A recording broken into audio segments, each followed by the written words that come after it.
Percent का जब भी क्वेश्चन आए, कंडीशन उसकी, संख्या अपनी तरफ से कुछ भी मान लो, कंडीशन पूछने वाले की संख्या अपनी तरफ से कुछ भी मान लो। देखिए मैंने मान लिया टोटल वोट कितने हैं मेरे पास, टोटल वोट 100 है।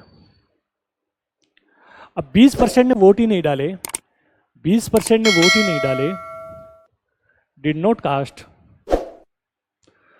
तो कितनों ने डाले, 80 ने डाले। इनमें भी 10% अवैध घोषित कर दिए गए। 80 का 10% जब इनवैलिड हो गए तो वैलिड कितना रह गया, 10% 8, 80 में से 8 किया तो कितना बच गया, 72। ये वैलिड वोट रह गए। अब इन वैलिड वोटों में जीतने वाले और हारने वाले के मध्य डिवाइड करेंगे, विनर और लूजर के मध्य डिवाइड करेंगे। अब क्वेश्चन में बोला गया है कि जीतने वाले ने टोटल वोट का 40% प्राप्त किया, इसका 40% प्राप्त किया इसने, यानी कितना वोट प्राप्त किया, 40। जब 72 में से 40 ये ले गया तो हारने वाले को कितना मिला, 32, और ये 2400 मतों से चुनाव जीत गया। देखिए 40 इसको मिल रहे, 32 इसको मिल रहे, कितने से जीत गए ये यहाँ पे, 8 से।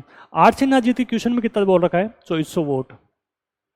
8 की वैल्यू 2400, तो एक का मान कितना हो गया, 300 वोट। एक का मान 300 वोट हो गया। पूछा कितना है, टोटल वोटों की संख्या बताइए, तो 300 गुना 100 कितना हो गया, 30,000।